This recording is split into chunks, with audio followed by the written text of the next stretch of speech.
¿Y si te dijera que lo que más odias de los demás tiene mucho que ver contigo? ¿Y si te dijera que esos elementos que no puedes soportar están claramente relacionados contigo? ¿Y si te dijera que lo que niegas de ti mismo no solo no desaparece, sino que te controla? Hoy vamos a hablar de algo profundo, vamos a hablar de la sombra, de aquel elemento inconsciente que está claramente relacionado con las respuestas que tú das desde el consciente y con la forma en la que te relacionas con el mundo.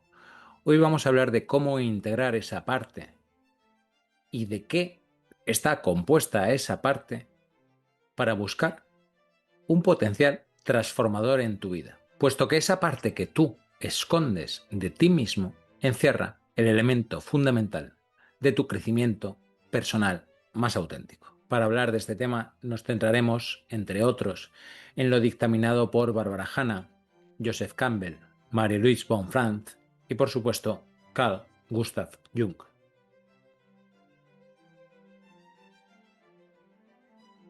La sombra es una estructura dinámica del inconsciente personal. Es todo aquello que la conciencia reprime porque no encaja con el yo ideal o el yo socialmente aceptable y rechaza emociones, conductas, pensamientos, impulsos, gran parte de todo aquello que nos define y que mantenemos oculto. La sombra, en otro aspecto, representa todos aquellos elementos que son completamente desconocidos o poco conocidos por el ego, pero que están dentro de nosotros. Una máxima aquí en la cual vislumbramos la sombra es que, por norma, cuando nos enfadamos de una forma desproporcionada, ese enfado proviene de la activación de una de las partes que nosotros rechazamos de nosotros mismos y que se manifiesta a través de este enfado. Es decir, aquí lo que se manifiesta es la parte oculta de nosotros mismos, que está definida por el rechazo o por la represión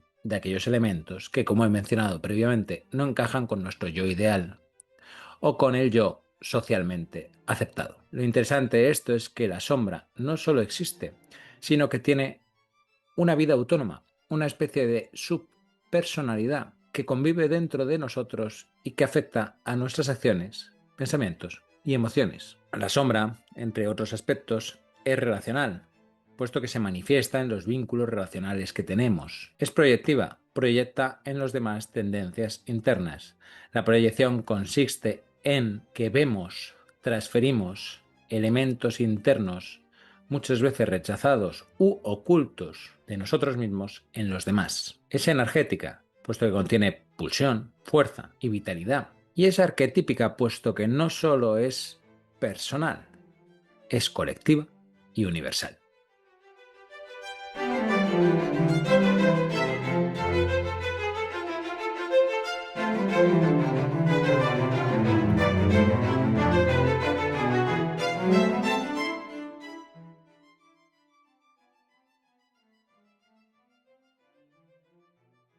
La sombra no es solo algo oscuro.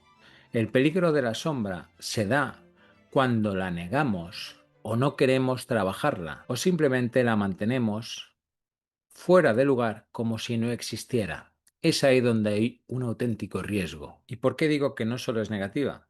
Por lo siguiente, entre otros aspectos tiene talento no expresado, capacidad de amar, intuición, creatividad, fuerza, energía y deseo de libertad.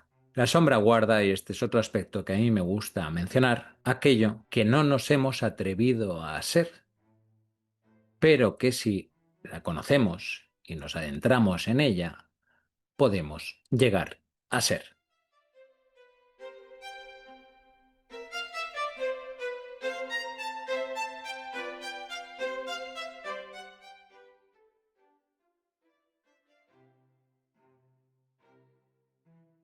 La sombra se forma a través de procesos sociales, culturales y familiares. En la infancia se interiorizan los mensajes de la familia o de figuras de autoridad. Esto está mal, no lo has hecho bien, así no se hacen las cosas, eres un desconsiderado, etc. Surge en la infancia ya una tensión entre el yo auténtico y el yo aceptado por mi entorno familiar más cercano y más tardíamente también por mi entorno relacional en el cual hay otras figuras de autoridad o de semejantes. En definitiva, aquí comienza a jugar un sistema en el cual todo lo que percibimos como amenazante para recibir amor, aceptación o pertenencia por aquellas figuras que son más importantes para nosotros en la infancia, se reprime. Por ejemplo, si un niño es ridiculizado por llorar, empieza a detestar la debilidad en los demás y a rechazarla y a proyectarla en el sentido de que solo la ve fuera y comienza a establecer un sistema de repudio hacia la debilidad externa, que en suma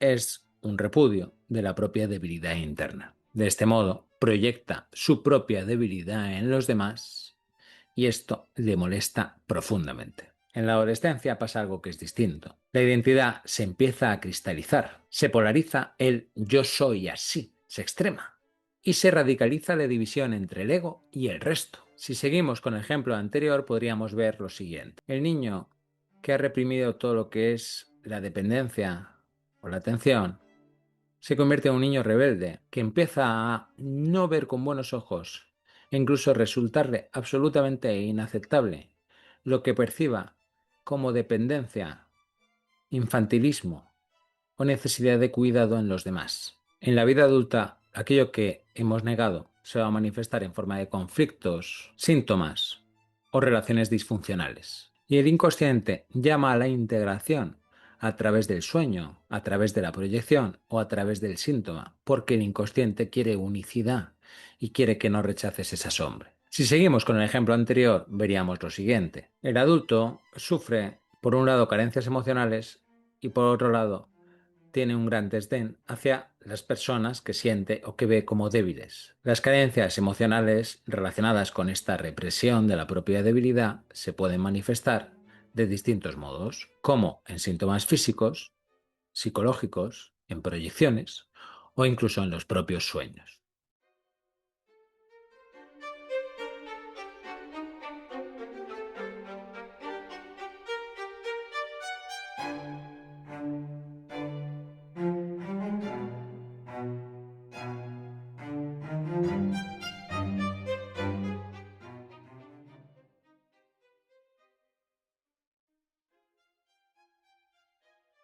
Hay distintos riesgos a la hora de no integrar la sombra. Una es la neurosis, que es la incapacidad de integrar y manejar de forma adecuada las propias emociones y sentimientos, dándose lugar a una inestabilidad emocional y a la ansiedad.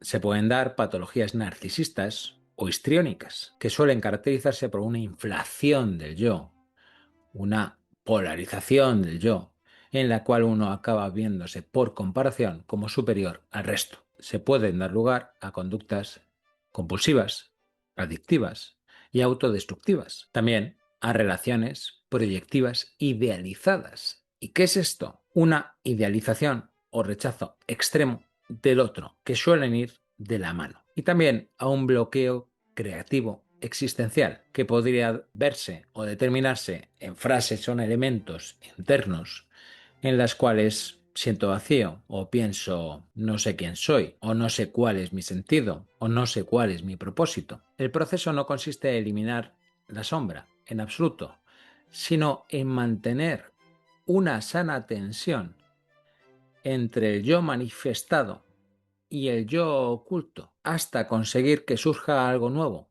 que es el sí mismo, el gran ser, el gran centro, aquello que realmente somos y donde está nuestra auténtica potencia. Dicho de otro modo, no se trata de ser luz ni oscuridad, sino un todo.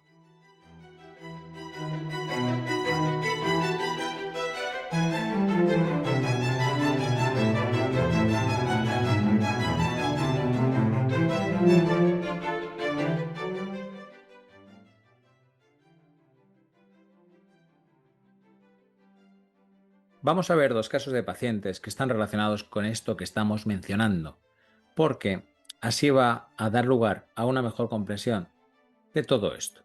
El primero es el de José, con un estilo de apego evitativo. José se ve a sí mismo como ejecutivo, firme, racional, autónomo, seguro. En las relaciones, y esto es algo que suele darse en el estilo de apego evitativo, suele a buscar relaciones con personas que demandan un afecto que es superior del que José puede o siente que puede dar. Es decir, hay un aspecto relacional en el que el otro demanda una conexión emocional en la cual José se ve muchas veces superado. El yo consciente, como hemos dicho, seguro, autosuficiente, firme, claro, racional. Su sombra reprimida, por un lado, tiene miedo a pedir o necesitar de los demás. Por otro, dolor por no haberse sentido emocionalmente bien tratado o atendido en su infancia, es decir, que sus necesidades afectivas no han sido atendidas, lo cual está relacionado con un deseo oculto de ser querido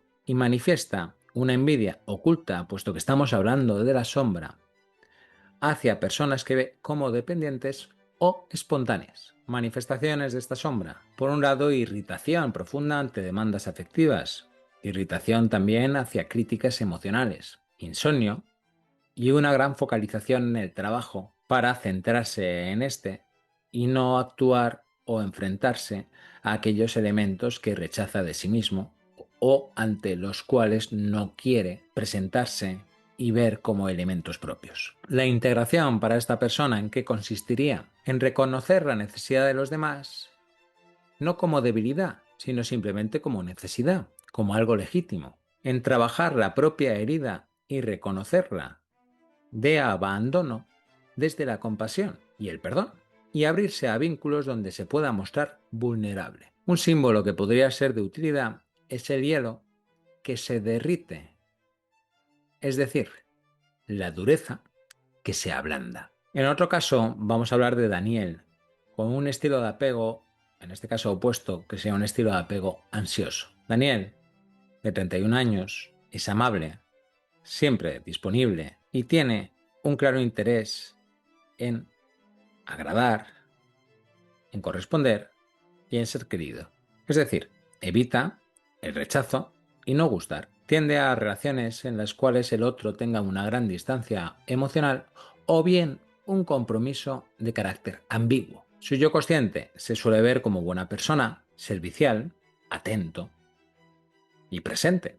Su sombra reprimida, por un lado estaría la rabia no expresada, por otro, su deseo de autonomía, también un límite corporal y emocional que no ha establecido, y por último, una fuerza interna generalmente muy grande que no ha sido reconocida. Manifestaciones de todo esto que estamos hablando en el caso de Daniel. Por un lado, acumula resentimiento, tiene crisis de agotamiento, somatización o ansiedad. En momentos extremos puede explotar, aunque después muy probablemente se culpa. Le cuesta pedir lo que necesita o lo hace de una forma indirecta o pasivo-agresiva. ¿Cuál es su camino de integración? El de Daniel. Trabajar la figura del cuidador herido, es decir, ayudar sin desaparecer. Conectar con su no como acto de respeto propio, pues ha de trabajar este no. Practicar una confrontación sana, trabajar el defraudar con gusto a los demás y conectar con su fuerza. Su símbolo de utilidad podría ser una espada que sirve de apoyo y a la vez de conexión con su fuerza.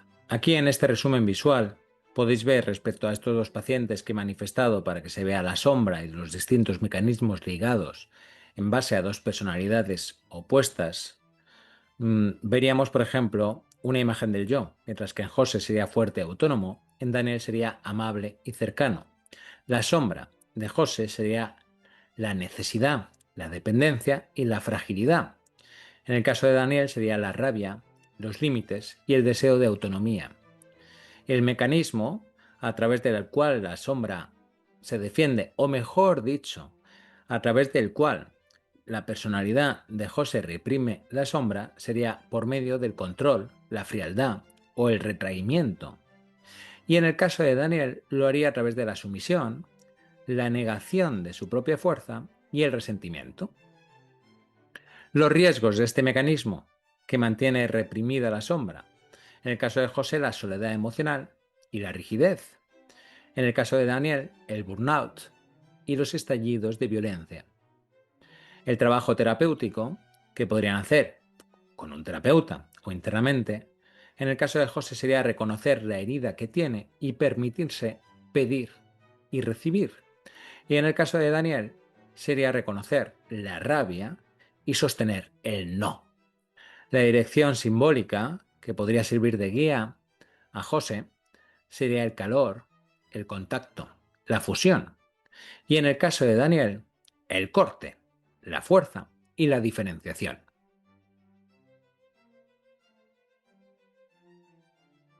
Como vemos, no se trata aquí de negar la sombra ni de rechazarla, sino de comprenderla, escucharla, entenderla, profundizar en la misma para integrarla y conseguir con el tiempo llegar a ser un todo más real y auténtico.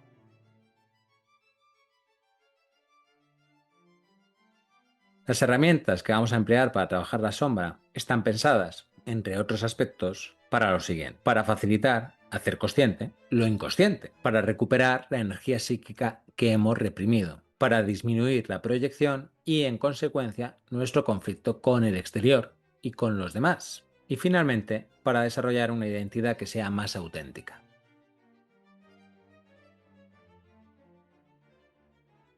La primera técnica que vamos a trabajar es la de observar qué nos molesta excesivamente o de forma desproporcional respecto a los demás. Podríamos preguntarnos, ¿qué te irrita más allá de lo razonable? ¿Por qué?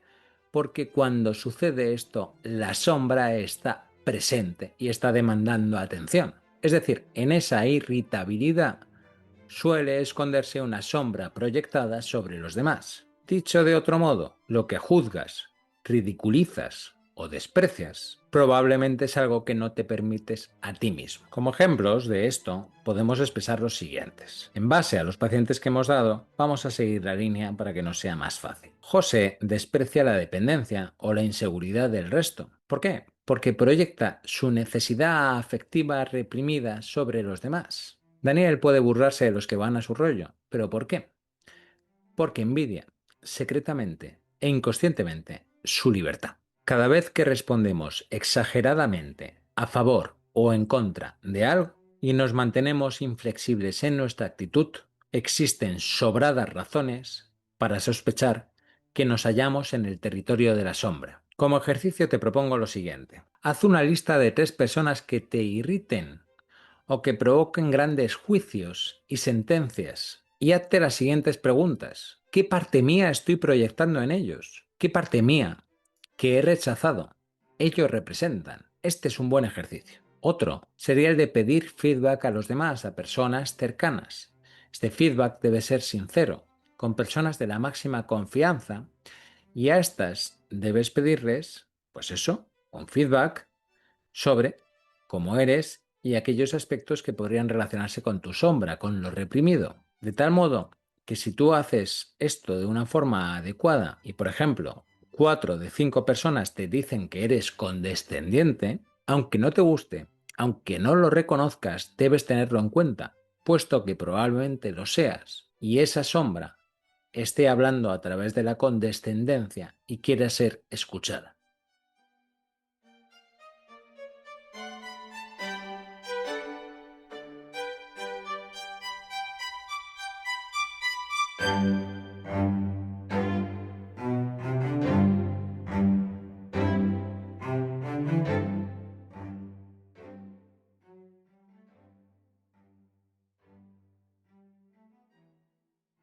Otra herramienta que podemos utilizar es la de detectar nuestras reacciones desproporcionadas. Ten presente que cuando una emoción te sobrepasa, ira, tristeza, vergüenza, la que sea, y parece más grande que el estímulo que la ha provocado, la sombra está tratando de salir, de expresarse, de dejar de ser reprimida, y no la estás escuchando. Por norma, cuando reaccionas de forma desproporcionada, el otro ha dado en un eje que rechazas. Por ejemplo, si te sientes atacado ante una crítica, es muy probable que haya una herida de no reconocimiento o de falta de atención que no has atendido. Por ejemplo, Si a alguien no le gusta algo que has hecho y te quedas bloqueado mucho tiempo, puede que el otro esté despertando tu sombra de, entre comillas, no ser suficiente.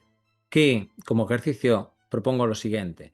Cuando tienes o vas a tener una reacción desproporcionada, te paras, respiras, te callas, te alejas y te preguntas lo siguiente. ¿Qué parte de mí se ha sentido amenazada? ¿De qué me está protegiendo esta emoción extrema que estoy teniendo? Y lo más importante, la emoción se manifiesta como defensa para no enfrentarme a una herida antigua, por lo que deberías preguntarte lo siguiente. ¿Qué herida es la que trato de seguir ocultando para no enfrentarme a ella a través de mi reacción?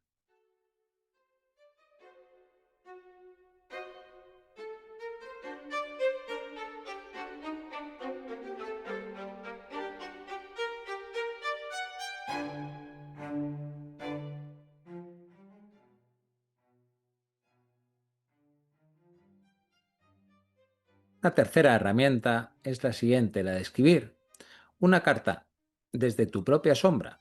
Me explico. Lo que vamos a hacer es dar voz a la sombra, es decir, aquello que hemos ocultado, rechazado o reprimido. Por ejemplo, en el caso de Daniel, nuestro paciente, la carta podría ser la siguiente. Soy tu rabia.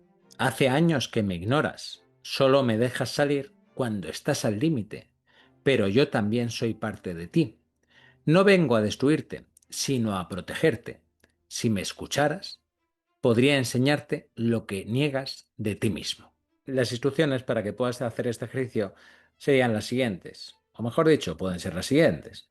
Para que te sirvan de orientación, vamos a dividirlas en 4 puntos. Primero, escribe una carta como si una parte tuya te hablara. ¿A qué me refiero? A que hablara tu miedo, tu rabia, tu deseo, tu necesidad de reconocimiento, aquella parte de la sombra que tú sientas que has de trabajar. No censures nada, déjala hablar, sin pensar lo que escribes, tratando de escribir sin pensar, sin censurar, sin juzgar, sin saber lo que escribes, dejando que sea la mano la que exprese el inconsciente, o dicho de otra forma, que sea el inconsciente quien escriba, no tu consciente. Esto lo puedes percibir como si la mano no fuera tuya, o como si no supieras qué narices estás escribiendo. Luego, lees la carta sin juzgar. Y por último, ten paciencia. Tenla. Se tarda tiempo en poder escribir desde el inconsciente. Tómatelo como un entrenamiento en el cual has de ir poco a poco.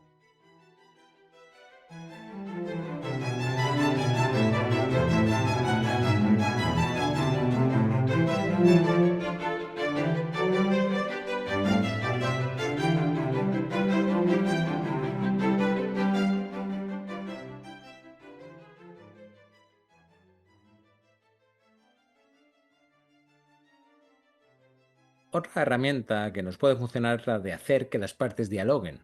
Este ejercicio se fundamenta en integrar e interiorizar subpersonalidades internas. Para ello podemos seguir los siguientes pasos.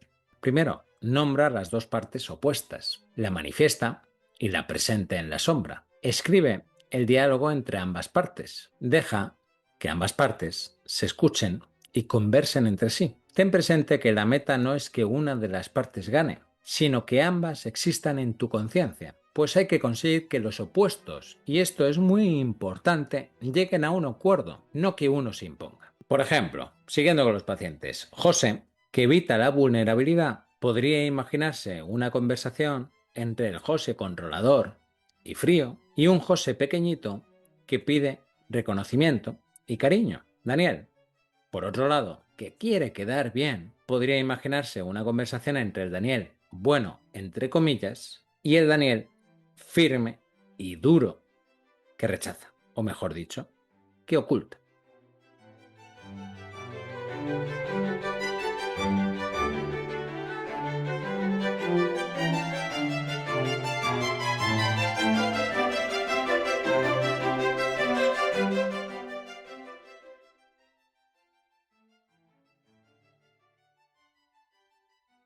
La quinta herramienta que podríamos emplear aquí sería la de interpretar tus sueños. Porque el inconsciente no grita, susurra símbolos. Esto es interesante. La sombra suele aparecer en los sueños como figuras, animales o situaciones que te perturban, que te generan temor. Por ejemplo, si sueñas que tu casa se cae, puede significar el derrumbe o el comienzo del derrumbe de tu yo ideal para empezar a conectar con lo real. Si sueñas que te persiguen, que es un tipo de sueño que es muy frecuente, puede simbolizar una parte tuya que niegas reconocer, como pudiera ser la rabia, el miedo, el deseo. Esto habría que analizarlo. Es normal, no tiene por qué, pero es normal que la sombra en el sueño adopte la forma de figuras de nuestro mismo sexo.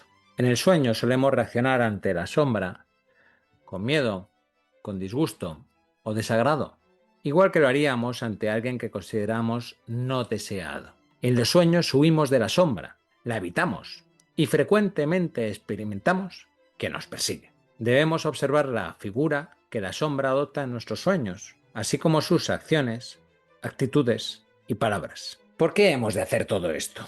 Porque en nuestras fantasías, en nuestros sueños, podemos descubrir tendencias que no reconocemos en nuestro consciente, que no reconocemos en nuestra vigilia, viendo pensamientos, proyecciones y deseos que no somos capaces de aceptar en nuestro consciente. Esto lo podemos hacer del siguiente modo. Para facilitar el recuerdo de los sueños es fundamental que te pongas al lado de la cama un cuaderno y un bolígrafo.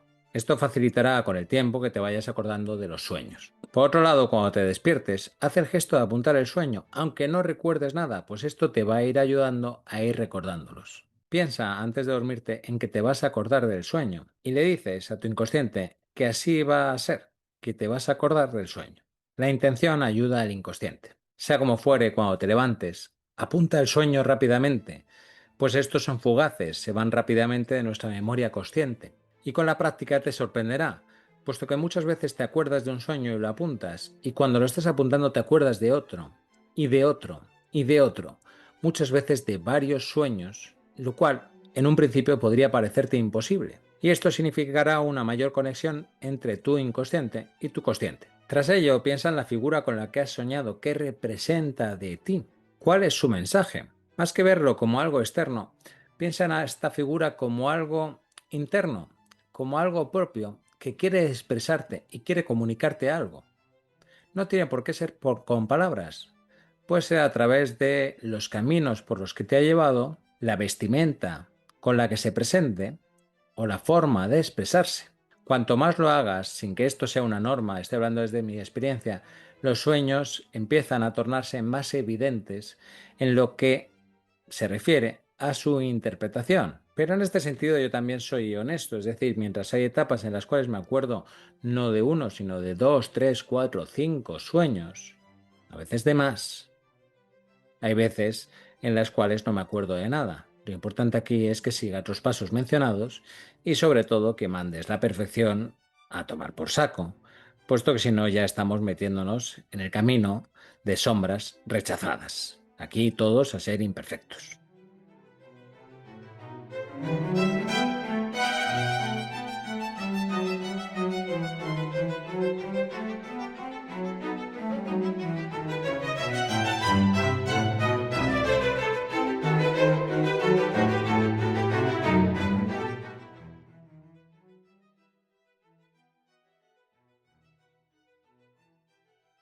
Una sexta herramienta que podemos utilizar es la de analizar nuestras proyecciones. En las proyecciones vemos en los demás algo que forma parte de nosotros mismos, aunque nos resulte difícil de creer, puesto que generalmente vemos cosas que no reconocemos como propias en absoluto. Eso sí, las proyecciones pueden ser tanto negativas como positivas, que siempre tendemos a verlas como negativas, no en absoluto. Pero también es cierto que la mayor parte del tiempo vemos en los demás aquellos atributos que negamos de nosotros mismos, puesto que nos desagradan, pero vemos solo ese desagrado en el exterior, como si no tuviera nada que ver con nosotros. Esto es lo curioso de este tema. La proyección da para mucho. Tendré que hacer un vídeo específico de este tema. Por consiguiente, para descubrir los elementos de la sombra que mantenemos reprimida u oculta es fundamental lo siguiente: examinar qué rasgos, actitudes, conductas, creencias nos molestan de los demás y en qué medida nos afectan. La manera más sencilla de poder hacer esto sería a través de una lista en la cual apuntemos las características que más nos desagradan de los demás. Características pueden ser cualidades o elementos como, digamos, por ejemplo, la vanidad, el mal humor, el egoísmo, la mala educación, la avaricia, etcétera. Seguramente nos salga una lista larga. Una vez hecha esta lista, que como he mencionado probablemente sea muy larga, debemos seleccionar aquellas características que más odiemos, que más rechacemos. Y por más difícil que nos resulte de creer y de asumir, esta imagen final nos presentará una imagen fidedigna de nuestra sombra personal que mantenemos oculta. Por ejemplo, si ha notado la arrogancia como un elemento que me resulta insoportable en los demás y además critico de forma inflexible este elemento, convendrá que analice mi propia conducta con la mayor ecuanimidad posible hasta ver hasta qué punto yo soy arrogante. Si Ramón, por poner un nombre cualquiera, es arrogante, es razonable que me sienta ofendido o molesto por su conducta. Pero, y este pero es muy importante, cuando mi condena hacia Ramón exceda por su dimensión a su falta, entre comillas, no cabe duda de lo que está en juego es mi sombra personal. Ten presente que, por norma, o como máxima, como tú prefieras, aquello que censuramos en nuestros enemigos no es más que una proyección oscura de nuestra propia oscuridad. En los demás también advertimos rasgos positivos que son propios y que por alguna razón rechazamos y nos pasan, por tanto, desapercibidos. Los amantes, por ejemplo, cautivos por su deseo de la persona amada, suelen proyectar sus atributos positivos sobre ella.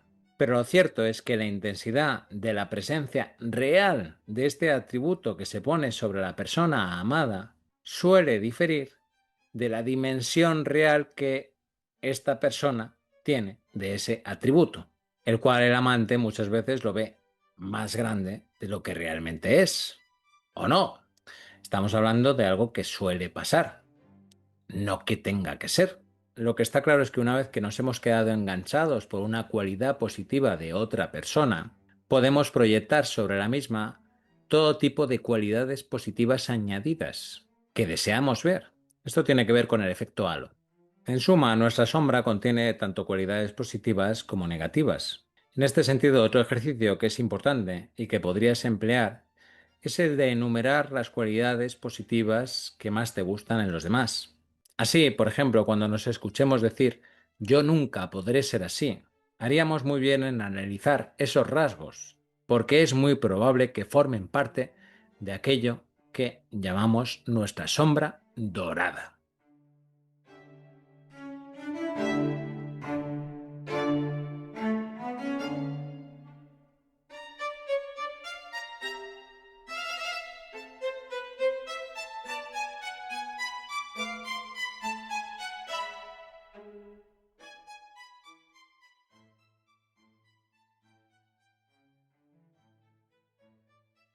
Para acabar, decirte que la sombra no es algo que tengamos que eliminar, sino algo que nos ayuda a recordar quiénes somos realmente cuando dejamos de fingir.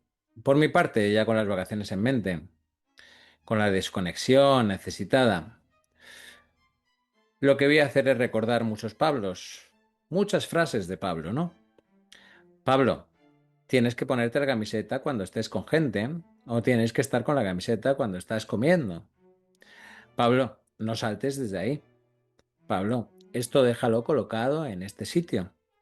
Pablo, la mesa mejor ponla de este modo y no de otro. ¿Para qué? Para poner la mesa como me dé la real gana. Estar en el chiringuito comiendo sin camiseta y tirarme desde barrancos lo más altos posibles. Y en definitiva para conectar con aquel niño interior que tanto hemos negado, que tanto hemos rechazado y que contiene la esencia sana de la unión que representa esa conjunción entre el inconsciente y el consciente. Y sobre todo, para tener aquella capacidad y aquella energía que nos resta el no reconocimiento de nuestras sombras. Y, ante todo, la no conexión con las mismas y el acuerdo entre nuestro yo consciente y nuestro yo inconsciente. Dicho esto, os mando un fuerte abrazo y hasta la próxima.